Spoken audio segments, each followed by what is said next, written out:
우리 이 말씀을 통해서 오직 하나님만 의지하라 라는 메시지를 우리가 함께 나누도록 하겠습니다.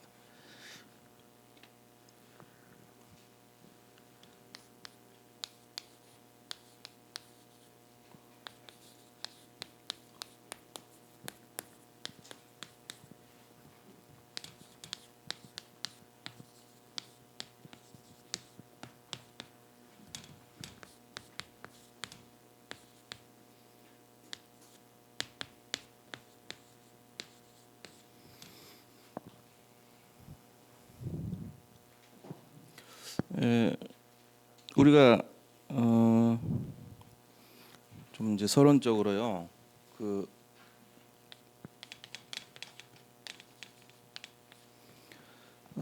삼천 제자 운동에 있어 가지고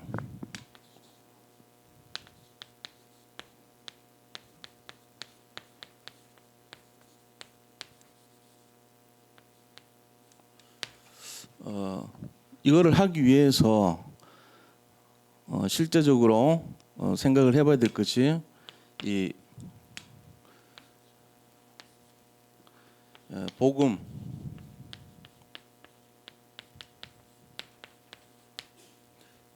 서밋의 규모를 갖춰야 되겠다. 삼천 제자 운동을 하려면은 가장 우리가 준비해야 될 내용들이 복음에 대한 서밋 규모를 갖춰야지 이게 이루어진다 이렇게 보는 거죠.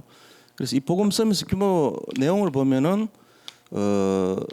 제일 첫 번째는 영적인 서밋의 규모. 그 다음에 영적인 지도자의 규모. 그 다음에 영적인 전도자의 규모. 이런 규모를 갖춰야 되겠다 하는 내용을 우리가 말씀을 나눴어요. 그래서 이런 성경 속에서 이런 규모를 갖춘 사람들이 그러면은 우리가 보면은 어떤 사람들이 있겠냐 하는 거예요. 그래서 요 내용을 통해 가지고 우리가 두 번째로 모델, 성경 속에 우리의 모델들이 누구냐 하니까 일단 렘넌트 7명. 그 중에 이제 먼저 다윗을 얘기한 거예요. 다윗은 어떤 영적인 이 복음의 규모를 갖추고 살았는가 하는 것을 나눠봤죠. 그 다음에 이제 또 찾는다면은 초대교회 사람들, 이 사람들이 하나의 모델이 될 수 있겠죠, 그죠? 삼천 제자 운동의 모델. 그리고 사도행전 2장 41절, 4장 4절 이런 데 보니까 3천 제자, 5천 제자가 막 실제로 이제 일어난 게 나왔죠. 증거로서.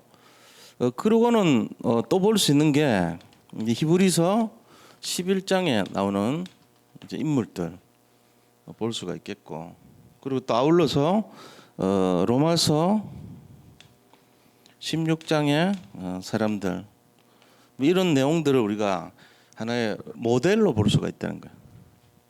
자, 그렇다면은 우리가 이 속에서 좀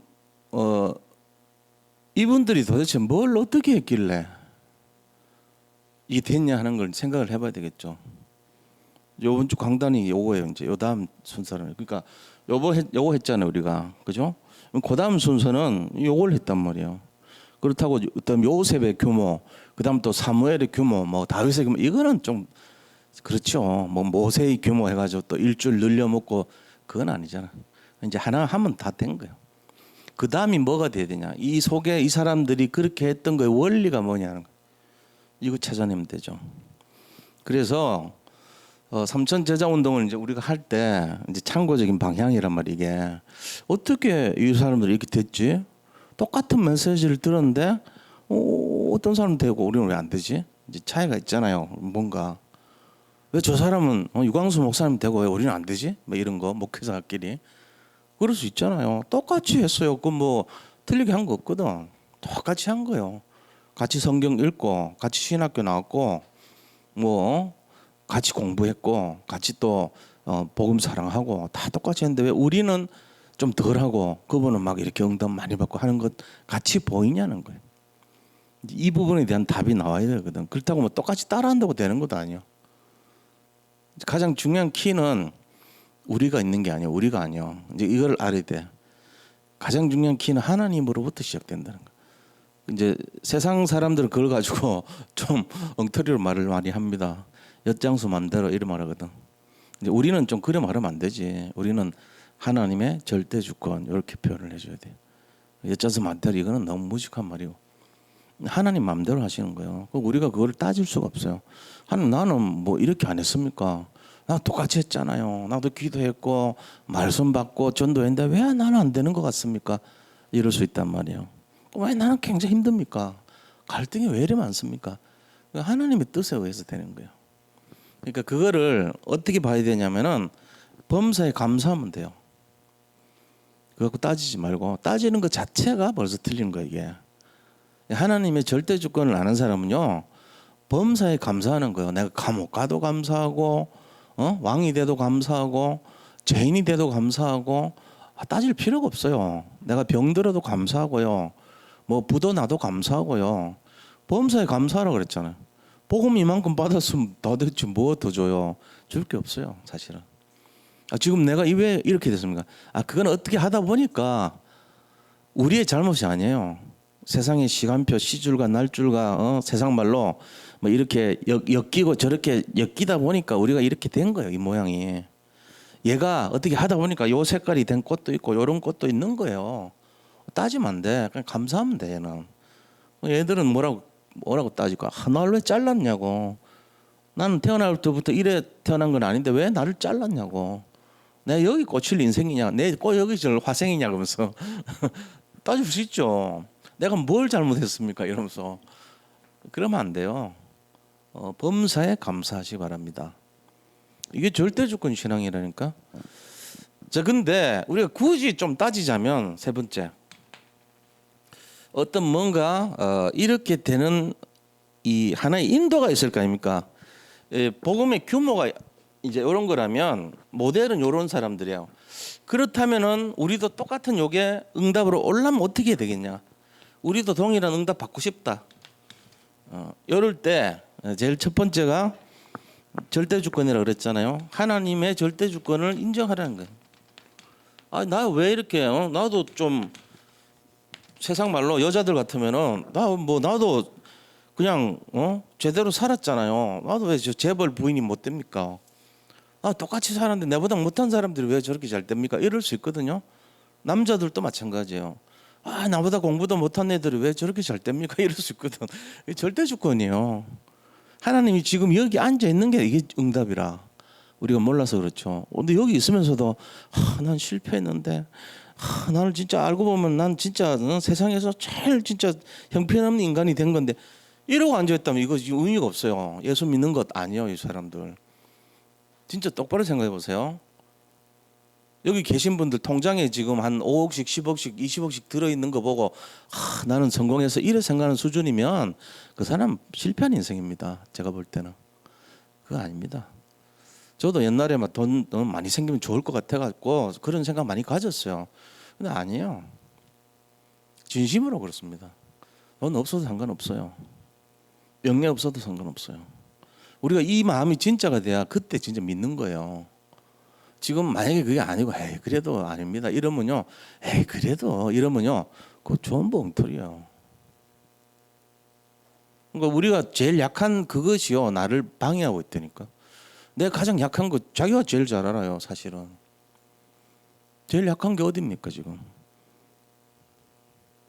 뭐 각자 있겠죠. 뭐 난 저거는 약해. 어떤 사람은 막 깻잎 조림 그거 보면 나 이거는 약해. 이것만 보면 난 너무 좋아. 밥 2공기 3공기 먹어. 여기 약하거든. 깻잎 절여놓은 거 맛있잖아요. 어떤 사람 그러더라고. 난 저거면은 진짜 난 저게 약해. 난 돈 보면 사족을 못 써. 나는 어떤 뭐가 딱 나한테 뭐 오면은 나 손해 보면 안 돼. 뭐 이런 거. 자기 약한 부분이거든요. 그게 복음을 방해합니다. 사실은. 사단이 그걸 교묘하게 틈타 갖고 나를 무너뜨립니다.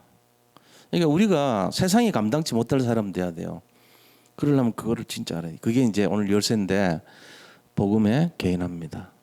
이거 안 되면요 말장난이에요.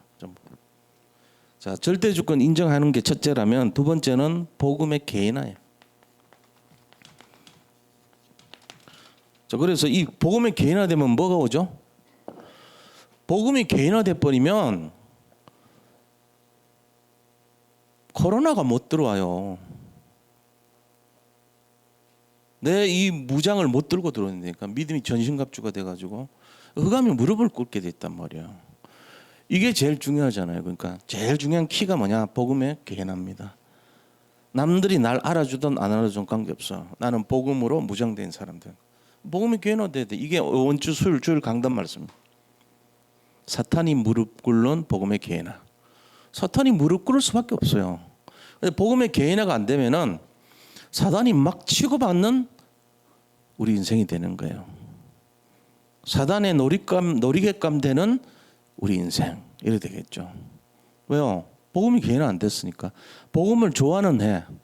그리고 복음 사모는 해. 근데 개인화가 안 됐어. 뭐 하고 갔냐면은 늘 이렇게 아직 좀 미숙한 그런 상태. 애들도 그래요. 애들도 공부 잘하고 싶어 해요. 무술 잘 배우고 싶어 가지고 자기도 무술 잘하고 싶어 해요.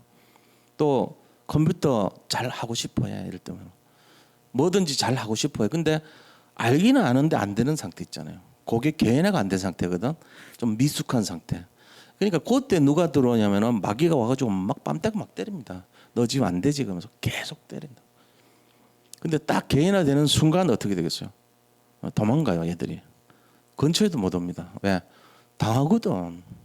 좀 만만해 보여야 되는데 얘가 지금 다 돼버렸거든. 그러니까 복음의 개인화라는 말은 결국은 뭐냐? 사탄이 결박돼 버립니다. 이게 응답이에요. 우리가 절대 주권이라는 것은 하나님을 진짜 믿는 믿음을 말하고요. 그다음에 그 복음이 개인화된다면 이 믿음을 가진 내가 완성이 됐다는 얘기예요. 복음으로 완전 무장됐다는 거예요. 그럼 그 결과가 어떻게 되냐? 사탄이 결박돼 버려. 그래서 복음 개인화가 참 중요합니다. 복음 개인화된 사람들을 통해서 뭐가 일어나냐? 이런 게 일어나요. 복음이 서밋이 돼요. 그럼 이 결과가 어떻게 됩니까? 삼천 제자 운동이 되어지는 거예요. 그래서 우리가 이 원리를 알고 접근을 안 하면요, 자꾸 뭐 하겠어요? 방법 찾죠. 계속 이렇게 하면 된다더라, 저렇게 하면 된다더라. 안 됩니다. 그 복음의 개인화는 그러면 어떻게 이루어되냐? 이 응답을 하기 위한 구체적인 내용이 뭐냐? 이번 주 주일 강단인데 맛을 본다면 이거예요. 복음의 개인화를 이루는 내용이 뭐냐? 뭐 이런 거 아닙니까? 이 말씀으로 무장돼야 되겠죠. 그죠? 말씀 개인화, 기도를 개인화시켜야 되겠죠. 그 다음에 전도에 대한 개인화를 시켜야 되겠죠. 그 다음에 삶에 대한 개인화가 일어나야 되겠죠. 그러니까 이 한마디로 하면 그리스도를 개인화시켜야 되는 거예요. 이게 답이죠.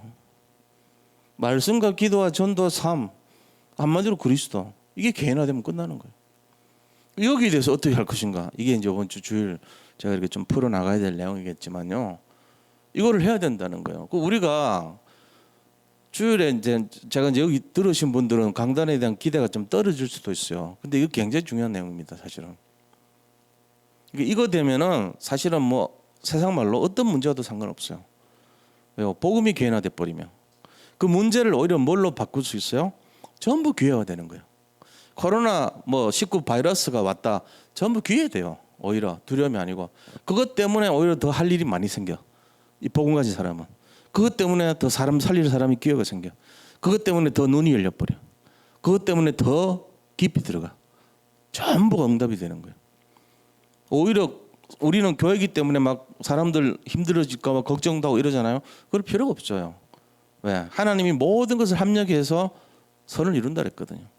복음은 깨달아져 버리면 뭐 문제, 지금까지 인류가 살아왔는데 뭐 문제 없었는데 뭐 앞으로도 하나님이 함께 하시니까 문제 없을 거 아니냐 말이지. 이런 이제 믿음이 생긴 거죠. 근데 이게 안 되면은 사사건건 애쓰고 노력해야 돼. 이 문제는 어떻게 해결할까? 죽습니다. 또 기도원 가야 되나 이러고 기도를 노력으로 풀어야 되는 거라. 이 사람은 맨날 문제 해결의 방법이 애쓰고 노력하는 것밖에 몰라. 막 열심과 특심은 좋은데 꼭 그래야만 되는 걸로 알고 있어. 근데 하나도 안 믿어. 어떻게 보면 안 믿는 거예요. 걱정, 근심, 염려 때문에 늘 기도로 막 사무치고 있거든. 근데 그게 아니야. 원리가 내가 딱 무장돼 버리면은 끝나는 거거든요. 안 들어와요. 있던 것도 나가 버리는 거예요. 간단한 원리가 그거예요. 그러니까 제일 중요한 게 뭐냐? 내가 뭘 이렇게 먹어 가지고 이게 하는 게 아니고 내 속이 무장돼 버릴 때 못 들어오게 만들면 돼요. 면역력이죠. 그게 일종의 영적인 면역을 키우면 돼. 어떻게 키워요? 개인화 시키면 되죠. 복음이 정말 우리한테 지키는 양약이고 수만 가지 문제 답이라면 이 복음을 내가 확실하게 누리면 되거든요. 그걸 누렸던 사람 중에 한 명이 다윗이라는 얘기예요. 이번 주 메시지가. 지난주는 그 누렸던 사람들의 모습이 뭐냐 하니까 영적 서밋이고 영적 지도자였고 영적인 전도자였다는 거예요. 다윗은 전도자예요. 사실은 주업이 뭐냐? 전도자입니다. 부업이 뭡니까? 왕이었습니다. 이제 이거를 우리가 흐름을 타는 거거든요. 지금 지난 한 달 동안의 메시지 흐름 제가 지금 말씀드린 거예요. 그래서 이번 주는 실제적으로 중요한 게 뭐냐? 개인화다. 영적 면역을 높이는 상태다. 그럼 어떻게 할 것이냐? 뭐 이런 내용을 가지고 우리가 실제적으로 이제 가만 놔둬도 이거 한다는 그 얘기예요. 개인화라는 말은 쉽게 말하면 가만히 있는데 지가 알아서 한다는 얘기거든. 누가 영적인 지도자가 가서 이렇게 해라 저래 해라 그래 하기 전에 본인이 스스로 혼자 있을 때 24시 저걸 한다는 거예요. 그게 복음의 개인화거든요. 근데 주로 어떻게 합니까? 우리는 하라 해도 막 겨우 따라가고 이래 힘듭니다 이러고 그런 수준 돼 가지고는 안 되죠. 가만 말 안 해도 자기가 알아서 하는 수준 돼야지. 겨우 한번 세상 말로 마귀랑 한번 맞짱 붙어볼 여유가 되지. 사단이 딱 보고 야 너 그래 나가 붙겠냐 이럽니다. 100번 싸움 100번 지죠. 그러면 사단하고 한번 붙어서 이겨야 될 거 아닙니까? 우리가 한번 살다간 인생. 그럴 때 하나님이 우리를 아웃소싱으로 써요. 그렇잖아요. 야 맡길라도 맡길 수가 있어야지 맡기지. 너한테 맡겼다가는 다 죽이겠다 이러면 맡길 줄 못하죠. 이거 이제 좀 생각해볼 문제인 거라. 그래서 이번에는 영적 개인화가 우리가 해야 될 내용의 마지막 코스다. 그 사람은 뭐 말할 필요가 없어요. 혼자서 놔두면은 늘 그 사람은 영적 서밋 타임을 가지고 24시가 되는 거예요. 그 내용을 말하는 거예요. 그래서 이 흐름을 잘 잡아야 됩니다. 이런 원리도 없이 그냥 신앙생활 하면요. 이번에는 이쪽으로 갔다가 그다음 이쪽으로 갔다가 우왕좌왕했다가 오히려 뭐 하는지도 모르게 살아요. 1년 지나도 변화도 안 되고 이래 돼요. 근데 이 방향 그 흐름을 쫙 타버리면요. 굉장히 이상한 힘을 딱 갖고 있는 사람 되는 거예요. 그럼 별 얘기 안 해도 돼요. 조금만 터치해줘도요. 제자화 돼버립니다. 금방. 한 달만 사람 맡겨놔도요. 확 뒤집어 놓습니다. 세상 말로. 왜? 그 사람 속에 있는 모든 불신앙의 요소를 다 꺾는 비밀을 가르쳐 주거든요. 그러니까 그래 돼야 될 거 아닙니까? 우리가 같은 약을 쓰더라도 딱 포인트 잡아가지고 이 약 써라. 당신 이렇게 아프지? 이 약 써라고 딱 집어주면은 확 그냥 죽일 수 있는 뭔가 그런 방향이 있어야 되잖아요. 그렇지 않아요?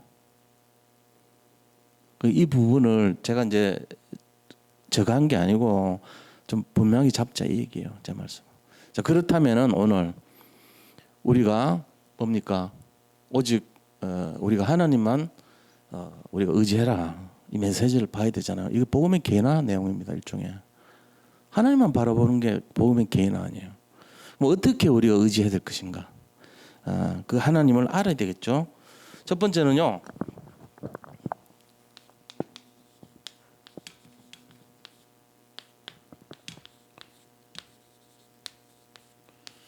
하나님이 어떤 분이시냐? 위로하시는 하나님, 위로의 하나님. 하나님 우리를요 굉장히 이렇게 위로해 준다는 것을 다 깨닫고 있어야 돼요. 뭐 여러 가지 어려울 수 있잖아요. 위로의 하나님. 뭐 어떻게 어렵습니까? 영혼육이 어려워요. 영적으로 시달리고, 그다음 정신적으로 어렵고요. 그다음 육신적으로 굉장히 아프고, 이게 이제 영혼육이 시달리는데 여기를 위로해 버린 하나님이. 영적으로 위로해 주시고, 정신적으로 위로해 주시고, 그다음에 우리의 육신을 위로해 주시고 치료해 주는 하나님이에요. 어떻게 그렇습니까? 자, 오늘 보니까 1절에서 3절. 자, 위로하십니다. 뭐라고 위로하십니까? 1절에서 3절 보면은 항폐한 곳을 그랬죠. 항폐한 곳을 우리가 너희 우묵한 곳 파낸 구덩이, 그러니까 이제 상처받은 걸 말해요. 우리 인생에 이 바위가 있는데 그 바위를 떼냈단 말이에요. 그러니까 뭔가에 분리가 됐어. 그 우묵한 구멍 이런 거 바라보라는 거예요. 그러니까 인생의 상처를 바라보라는 거예요. 병이 들었거나 돈이 없어졌거나 여러 가지 어려움 당했거나 상처가 있거나 이걸 말한 거죠. 1절이. 그런데 너희 아브라함과 사라를 생각해봐라. 아브라함이 혼자 있을 때 내가 그를 불렀지 않냐. 그래서 복주고 창성하게 하지 않았냐. 그러면서 3절에 딱 보세요. 나 여호와가 시온의 모든 항폐한 곳을 위로하여 그렇죠. 항폐한 곳을 위로한대. 항폐한 곳. 그러니까 항폐가 됐다는 것은 깨지게 바위를 깨지게 하고 구덩이를 우묵하게 파낸 것 같은 상처를 위로해 줬단 말이에요. 그러니까 하나님 이거를 싸매 줬다는 거예요. 항폐한 곳이 지금 우리 인생에 많습니다, 사실은.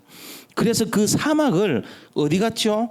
에덴 같이 만든다. 에덴. 위로해 가지고 에덴처럼. 에덴이란 말은 기쁨이잖아요. 조이풀하다는 조이. 그러니까 굉장히 사람들이 힘들어 가지고 막 슬퍼하고 있는 걸 위로해 가지고 기쁨으로 만들어 준다는 거예요. 에덴 동산 같이. 그렇게 하면서 그 광야를 동산, 하나님의 동산 같이 했나니 그 속에서 기뻐함과 즐거움과 감사와 창화는 막 소리를 높여서 하는 우러러 불을 창자에다가 영화롭다는 그런 거잖아요. 하나님 막 영광을 나타내는 그런 소리가 있다는 거예요. 우리 막 웅풍 패인 구덩이를 바라봐라. 바위 깨진 걸 바라봐라. 너들 살아가는데 얼마나 항폐했지 않냐. 그거를 내가 위로해주고 너들 에덴 동산같이 만들어줄 것이고 너를 광야에서 여호와의 동산같이 만들어줄 것이니까 너희들은 감사하고 기뻐할 거야. 이렇게 하나님 그렇게 다 위로해주는 거예요. 위로의 하나님. 그러면서요 우리가 궁극적으로는 기뻐한다는 거예요. 기뻐하고 하나님께 장화한다 그랬어요. 자, 두 번째, 이 하나님께서는 어떤 모습으로 보이냐면요. 4절에서 11절에 나옵니다. 첫 번째는요. 하나님 보세요. 그 7절에 먼저 보자고요. 7절에. 이제 4절에 보면은 내가 내 공의를, 그러니까 하나님의 의로움을 만민의 빛으로 세운다 그랬고, 또 너희들이 나를 앙망하여 내 팔에 의지할 것이다 예언했습니다. 그러면서 7절에는 보니까요, 이 해방자의 비방에 놀라거나 두려워하지 말라는 거예요. 야, 사탄한테 놀라지 말라 이 말이거든요.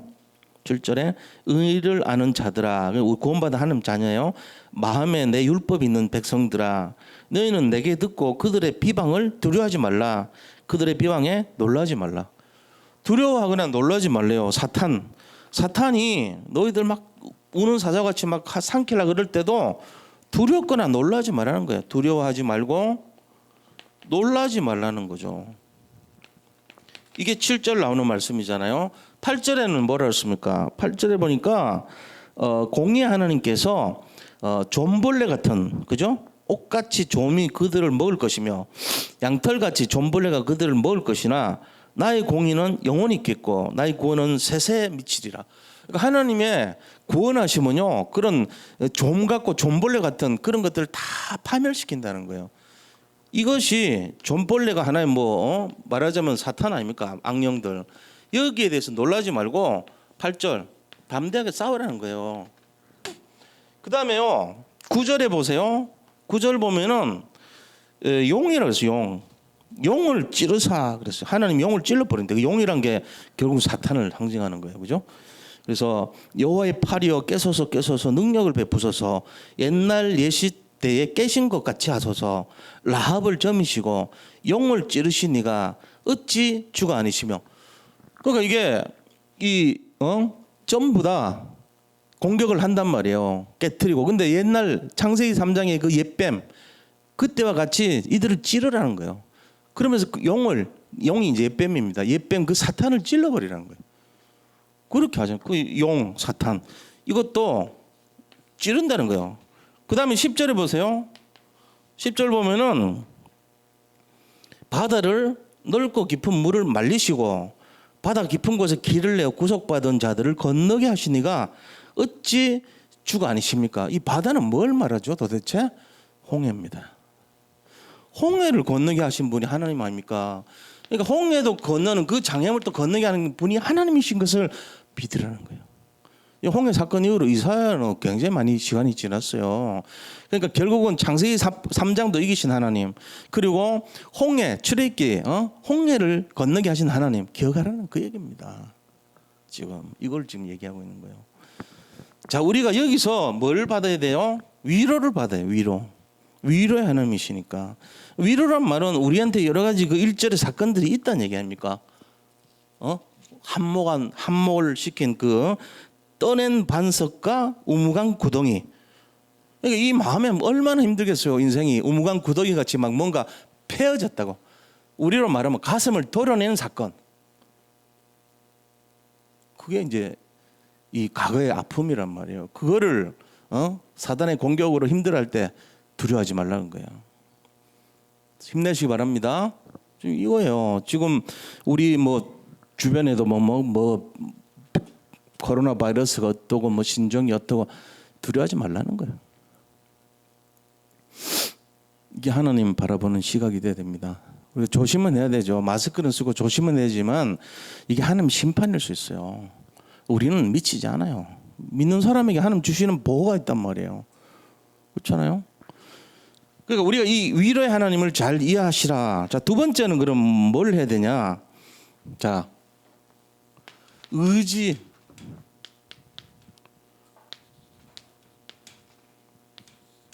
우리가 의지해야 되는 분이 하나님밖에 없다는 거예요. 우리가 진짜 의지해야 될 하나님. 위로의 하나님이시지만 또 우리가 의지할 하나님이시라는 거예요.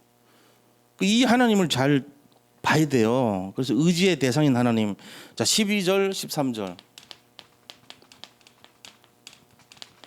12절 13절에 보세요. 뭘 의지하라고 됐습니까? 이르시되 너희를 위로하는 자는 나 곧 나이니라. 너는 어떠한 자이기에 죽을 사람을 두려워하며 풀같이 될 사람을 아들을 두려워하느냐.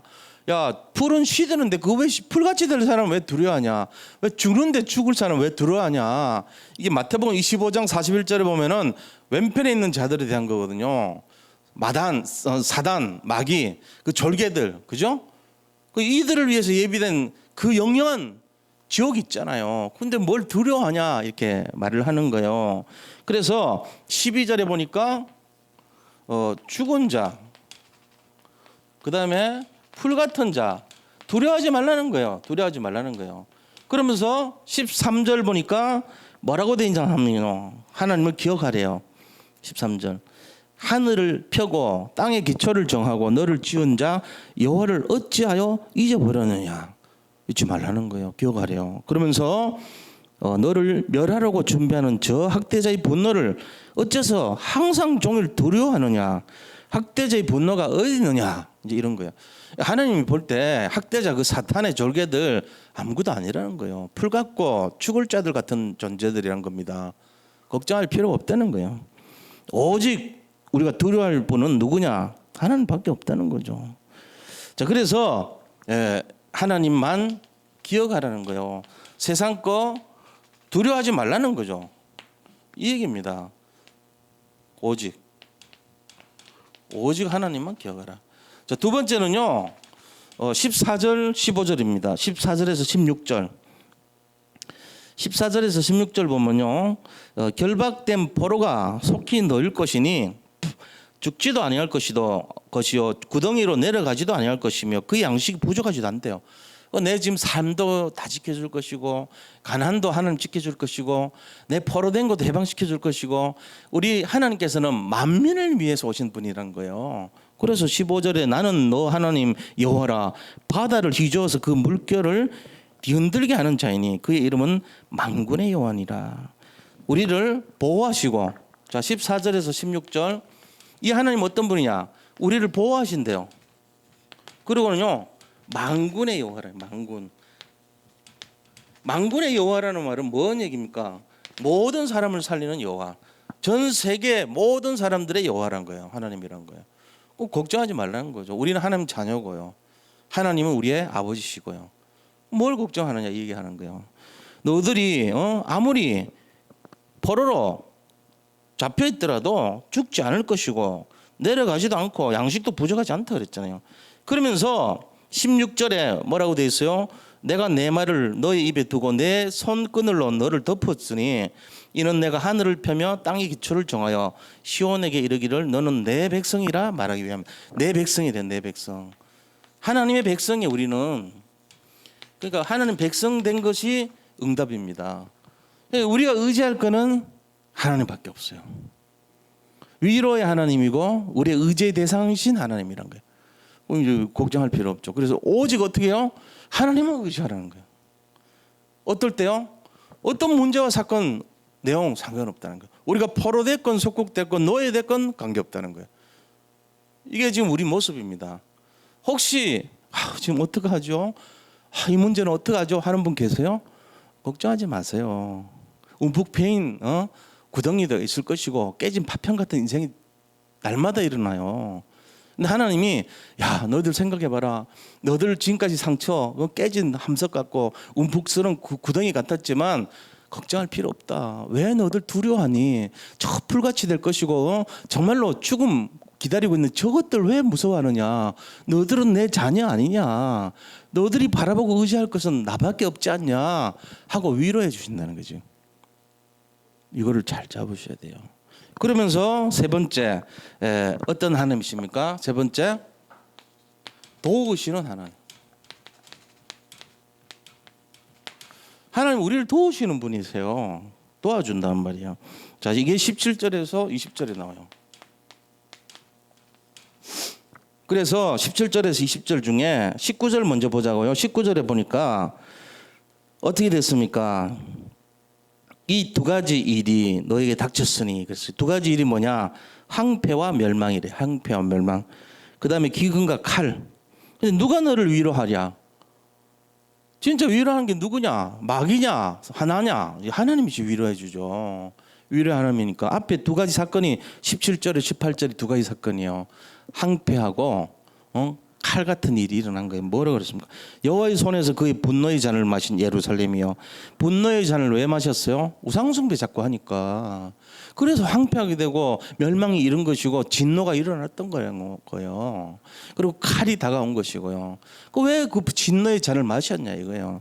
그래서 이제 깨라는 거예요. 그거 하지 마. 깨. 너 돌이켜야 돼. 지금까지 너들 그 썩어 빠진 거 다 고쳐. 지금 얘기하는 거 깰지어다. 일어설지어다. 네가 이미 비틀거름 치게 하는 큰 잔을 마셔서 다 비웠도다.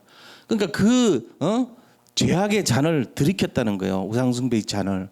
이게 우리의 과거 모습입니다. 옛틀이라고 하죠. 그 다음에 18절은요. 네가 낳은 모든 아들 중에 너를 인도할 자가 없고 네가 양육한 모든 아들 중에 그 손으로 너를 이끌 자가 없다.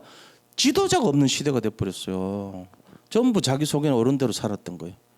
이러니까 이제 일어난 게 멸망하고 칼이고 진노고 이런 것밖에 없다는 거죠. 지금 그거를 말하고 있습니다.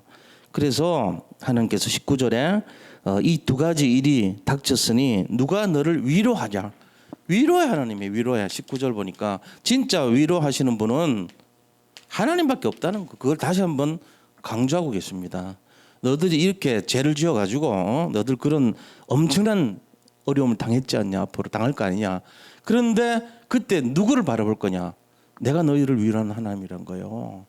내가 도와주겠다는 얘기입니다. 이게 그렇게 하면서 하나님께서 이제 21절부터 23절에요 말씀하신 거예요. 자, 두 번째 21절 한번 보자고요. 그러므로 너 공고하며 포도주가 아니라도 취하니여 이 말을 들으라. 하나님께서 위로의 말씀을 주십니다. 이 말을 들으래요. 이 말씀이 위로의 말씀입니다. 어떤 위로의 말씀이냐? 이게 22절에서 23절이에요. 자, 첫째는요. 22절 보세요. 어떤 위로 말씀이십니까? 백성의 억울함을 풀어주신답니다. 내 주 하나님 여호와 그의 백성의 억울함을 풀어주시는 내 하나님 그랬잖아요. 백성의 억울함을 풀어주시는 하나님이에요. 이걸 가지고 한자 말로 하면요. 신자다 신이란 말 있죠. 신. 이게 별신자인데 풀어주는 신자리 풀어주는. 그다음에 원은 원한이란 뜻이에요. 그 이제 이거를 원한을 풀어준다 이게. 네 원통함을 풀어준다. 그래서 이걸 신원이라 그래. 신원인데 이거를 히브리 말로 하면은 여기까지 인도하셨단 말을 붙여가지고 신원 에베네셀 그래요. 하나님이 우리를 여기까지 인도하셨다. 우리의 대적을부터 우리를 원수를 갚아주신다는 거예요. 그게 신원이거든요. 신원. 우리의 원한을 풀어준다는 거예요. 신원하시는 하나님. 요게 22절에 나오잖아요. 그래서 너희의 원통함을 풀어주시는 너 여호와 하나님이 이같이 말씀하신대. 내가 비틀거름치게 하는 잔, 곧 나의 분노의 큰 잔을 네 손에서 거두어서 내가 너를 이제 진노의 잔으로 탁 이렇게 포로되고 속국되고 노예되고 막 흩어지게 만들고 이런 진노의 잔을 거두드린다는 거예요. 용서해 줬다는 얘기잖아요. 그러면서 다시는 네가 다시는 마시지 못하게 하고 그랬어요. 다시는 이거 실수 안 하도록 막아 주신다는 거예요. 그러면서 23절에 보니까 그 잔을 너를 괴롭게 하던 자들의 손에 두리라. 하나님께서 원수의 돈에서 오히려 사탄을 결박시키고 사단을 흑암을 완전히 꽁꽁 묶어서 추방시켜버려요. 저 무적행으로. 그죠? 그들은 일찍이 너에게 이르기를 엎드리라 우리가 넘어가리라 하던 자리라. 너를 넘어가려는 그들에게 네가 네 허리를 땅과 같게 길거리와 같게 하였느니라 하시니라. 자, 허리를 땅과 같게 길거리와 같게 허리를 굽혀가지고 완전히 복종하고 순종하고 했던 그 자들이라는 거예요. 우리가 지금 세상에 굽실거리고 불신자들이 종리되고 살고 이 모습을 지금 얘기하는 거예요. 이런 거를 이제 해방시켜 주겠다는 메시지입니다. 뭔 말이야 한마디로 하면 도와주겠다는 얘기죠. 이제 우리를 도우신 하나님. 자, 그럼 우리 여기서 어떤 결론을 가져야 됩니까? 우리가요 이제 결론을 좀 생각해 보자. 오직입니다. 오직 하나님이요. 이거밖에 없어요. 우리가 바라봐야 할 것은 이 세상 것도 아닙니다. 어떤 것도 아니요. 오직 그리스도 바라봐야 돼요. 그게 우리가 해야 될 내용입니다. 어떤 문제 속에서도 그리스도 바라보라는 얘기예요. 지금 그게 우리가 가져야 될 자세입니다. 이게 중요한 내용이죠. 자, 그 다음에 영적 자부심을 가져라. 뭐 해야 되냐? 우리가 하나님 자녀라는 것에 대해서요. 내가 하나님 자녀란 말을 지금 계속 얘기하는 거예요. 너들은 내 자녀다 얘기하고 있어요. 이 51장 전체가. 그러니까 자부심 좀 가져라. 세상 사람들이 잘 돼 보이냐? 부러워하지 마라. 일시적으로 잘 되는 것처럼 보이지만 그들의 종말은 전부 다 흑암의 역사에 빠져가지고 저 지옥으로 갈 인생들이다. 처음엔 잘 되는 것 같지만 결국은 풀과 같이 될 것이고 죽은 자와 같이 될 것이다. 그 얘기하는 거예요. 그러니까 너들 자부심 좀 가져라. 우리가 그 회복해야 됩니다. 그리고 우리가 해야 될 것이 뭡니까? 우리 자신들은요. 자, 이 언약 속에서 살리는 자가 돼야 돼요. 세상 하나님이 우리한테 이걸 주셨단 말이에요. 야, 내가 너들 살린 것처럼 너들도 살리는 자가 돼. 이렇게. 이게 우리 사명입니다. 이 내용 속에 잘 묵상하시고 오늘 또 승리하시기 바랍니다. 기도하겠습니다. 하나님, 환난 가운데 우리를 지키시고 여러 가지 어렵고 힘든 가운데서도 우리 자신들을 날마다 인도하시는 하나님, 우리가 정말 오직 그리스도의 마음으로 승리하기를 원합니다. 이 세상 모든 마귀와 싸워서 날마다 하나님의 전능하신 능력으로 무장시켜 주시고 인도하여 주옵소서. 예수 그리스도 이름으로 기도드립니다. 아멘.